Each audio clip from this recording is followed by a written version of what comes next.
Sıfırdan mağaz açıram. 9-cu gün part 1. Yavaş-yavaş finala doğru yaxınlaşırıq. Təmir işlərimiz bitir. Bu gün papam gəldi və təbii ki, gələndə mamam və özü ilə bərabər ustamız Xəzəri də özü ilə gətirmişdi. Dəhşət çox işlər görünüb. Ona görə video 2 hissədən ibarət olacaq. Təmizlik işləri və xırda qalan işlər var idi ki, hansı ki, işıqların falan quraşdırılması. Həmin işləri görüb.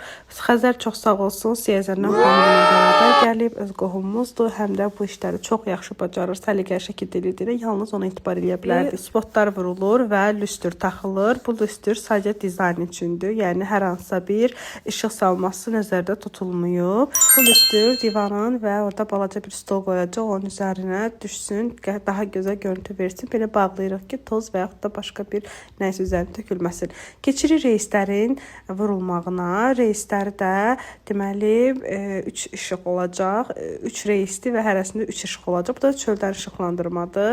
Biz arada gedib papanın işimiz olur, onu həll edirik, gəlirik və gəlib görürük ki, artıq Xəzər çöldəki işıqları vurur və içəridə də bu reysləri bağlayır. Daha doğrusu reysləri dəyişməyə getmişdik və papam gələndən sonra başlayır emulsiya vurmağa.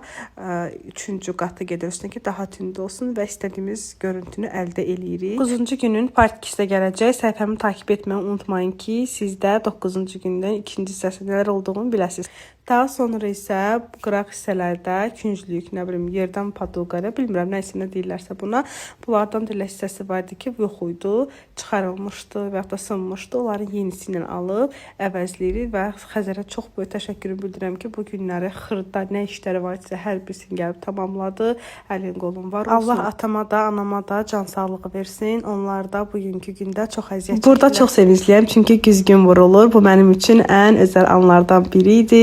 Ürəyim dolmuşdu.